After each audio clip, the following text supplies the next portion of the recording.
Hello everybody and welcome back to another video. Today we're starting a new series called You Should Know. Today we're going to be starting in GTA though, bear in mind, so this will be GTA You Should Know episode 1. And what's going to be happening is we're going to be finding out the stats and the statistics and the facts and what you should know about GTA. So in today's episode we're going to be checking out the Ill-Gotten Gains update, and more specifically we're going to be checking out the cars. So with the Ill-Gotten Gains Part 1 update actually out now, finally adding 4 new vehicles and 2 new light aircraft, we're not going to be touching the aircraft in this episode. Today we're going to be doing the 4 land vehicles, and we're going to be trying out, testing out its performance, you know, how fast it goes, how it's going to work in a race, what its turning is like, and a couple of things too. So for this test, what I've done is I've set up 2 test tracks using the Rockstar Creator. What we've got is we've got a 1 mile straight on the highway where there's no cars, nothing, it's just me going fast in every single car, going down in a straight line. There's a little bit of curve at the end, but I do try and keep it a fair test, so you'll see what I mean in a second. And the second one as well is just a simple turning circle. It's only a half circle because I couldn't find anywhere that's actually big enough on the map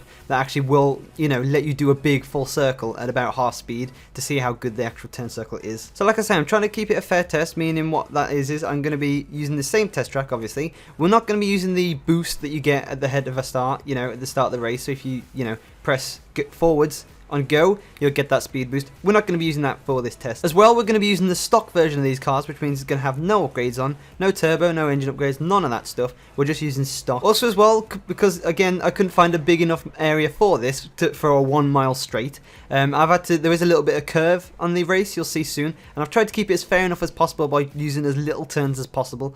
And like I say, once you actually see the gameplay, you'll see what I mean. So just because the Pegassi Osiris is actually in its league of its own, quote unquote, where, you know, it's in the supercar sport, I've actually put it up against a couple other cars. I've put it up against the Adder, because obviously that one's not known for its acceleration, but it's top speed. I've put it up against the Zentorno too. And the other one is the Turismo R, which obviously, like I say, has the same stats when you view it, but we'll actually see if the performance is as good as it says. For these races, we're going to do them twice over. One's going to have the Pegassi Osiris, the Adder, the Zentorno, and the Turismo R, and they're going to be within the super category, which means, you know, they're all in the same one.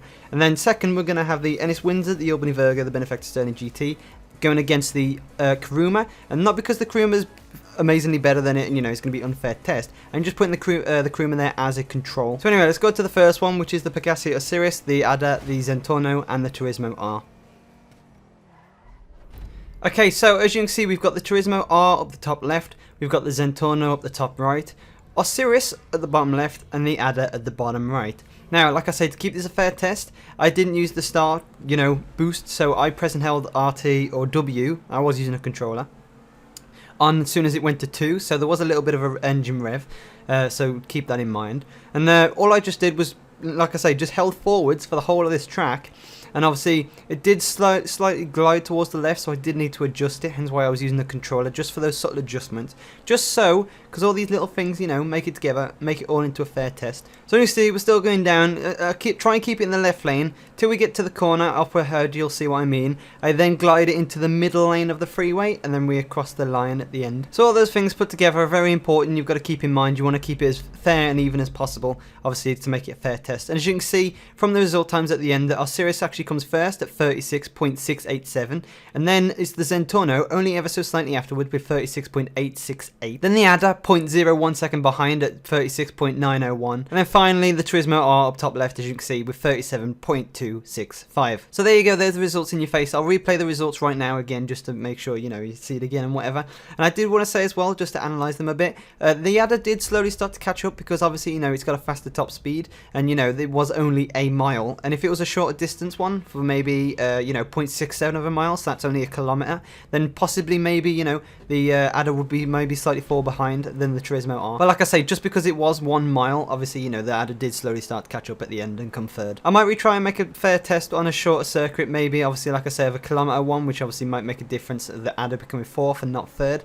Maybe adding some corners too, see how that goes, but I mean, if you add corners into a track, it kind of makes it harder for you to keep it fair and, you know, try and go the same way every single time. But yeah, anyway, so if you guys want to actually download this track as well, I will publish it to the Rockstar Social Club, and I will leave a link to it in the description, just in case anyone wants to, you know, use the track themselves, because it is, you know, quite handy. It's not necessarily too hard to set up yourself either, so there you go.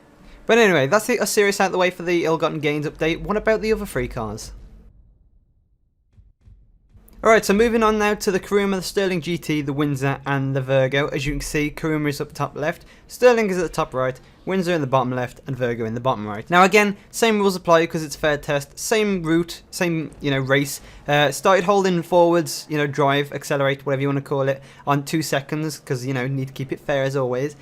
Same again, was using the controller, so only subtle movements, and if you watch the video you'll see, you see the Stirling GT is kind of ahead already, and then obviously the rest of them start to catch up. Now just to re-enhance what I said earlier about the Kuruma, I'm only adding the Kuruma in there for control. I'm not saying it's like the medium of all cars in the game, like, it's the standard, but I think it's probably the standard. If you look at the stats for it, it's probably the standard stats for any race car in this game, in my opinion. And again, as you can see, as we get to the end of the race now, you'll see, following that curb on the very left-hand lane, and then coming up to it into the middle lane, and then over the line in the middle lane. So as you can see from the results, the Kuruma came first because, like, again, it's a control, and obviously it's in a different class than most of the cars being shown now. The Kuruma came in with 40.490, then the Windsor only 0.002 seconds later with 0.492, Stirling GT with 41.255, and then we have the Virgo trailing along at the end with 48.845 seconds. So there you go, that's the results for the 1 mile straight for the ill-gotten gain update cars, which is Pegassi Osiris, Enus Windsor, Albany Virgo, and the Benefactor Stirling GT. Surprisingly, only 4 seconds behind in the supercar category, which is obviously, well, apart from the Virgo, obviously, with a 48 seconds, that's way behind more. But I mean, that's not a car that you would actually use to race, so I mean, I still wanted to put it up against it anyway just to show, but you see what I mean. So anyway, now that we've done them 1 mile straight, moving on to the turning test now. So one thing I want to say about this race is that it's actually not 100% perfect because, the cars that have got better acceleration will be going faster as they do the turn, as opposed to how it's actually working. So the way I actually want this to work is that we won't go on 0, we'll actually wait until 5 seconds, and then what will happen is we'll, go forward until you go to the normal darker concrete, and then press and hold D, to turn right, until we get straight enough with the road on the opposite side, and then that obviously gives a good clear example of how big or bad or good the turning circle actually is. So just to replay that because I was talking over it, as you saw the Osiris, as you can see the Osiris has actually got a really bad turning circle, obviously maybe going at a higher speed than compared to the others, but you'll see it goes all the way to the outside lane compared to the others. The Zentorno doesn't actually go all the way out. Turismo R is actually amazing on turning, it's actually kept it very tight, and then the Adder you'll see is actually, medium as well, not exactly good but not exactly bad either. So again, in slow motion, just in case you didn't see it, you'll see the Osiris actually goes, like I say, all the way to the outside. The Turismo R actually dips and curves a bit and actually, slides, and it's not too bad on the turn. I'd say it's probably not exactly from this screenshot, slightly over to the left a bit more. Zentorno, you see, is not exactly as wide as the Osiris is, and the Adder, again, keeping it the same place as the Turismo R is. So again, take your judgment from that. I mean, these tests, like I say, is not 100% perfect because, it wasn't from a stop. If you do it from a full stop start, it's not going to work 100% properly because, you're not...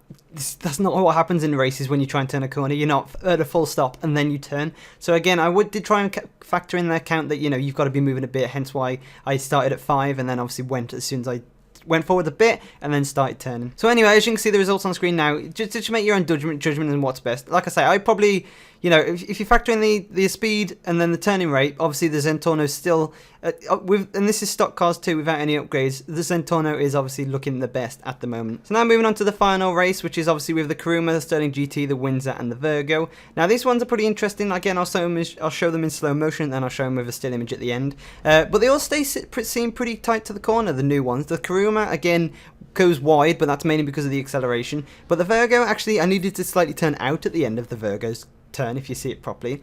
The Windsor and the Stirling seem to be pretty much the same too. You'll see they all come pretty close to that barrier and then having to turn away at the last second, so there you go. So it seems the turning for the most of the new cars are anyway good, apart from the Osiris, which is obviously pretty bad, but still, the acceleration is slightly better on that car, which obviously, you got your pluses and minuses of every car. You can't get a perfect one is what I'm trying to say. So anyway, that's all the results. In my opinion, I still think the Zentorno might actually be better out of all of the cars I've shown, really. Like I say, I've only shown off the Windsor, the Virgo and the Stirling just to, because they're the new cars, really. So like I say, I'll still probably put the Zentorno just because of its, handling is obviously much better than the Osiris. But again, it really is up to you in races to see what you pick. And, at the end of the day, you're the racer. You pick whatever's best. I'm only here to provide results. So anyway, guys, that's episode 1 of GTA You Should Know. Tell me if you like it, leave a like if you did, and obviously leave some comments with any improvements you'd want to see and stuff like that. Because like I say, this was mainly a test just to see, obviously to see what cars are obviously best in the update, but two, just to try out a new format and see how that's going. So I thank you everyone so much for watching. I hope you subscribe for more, and leave a like if you enjoyed, and I'll see you guys in the next one. Goodbye for now.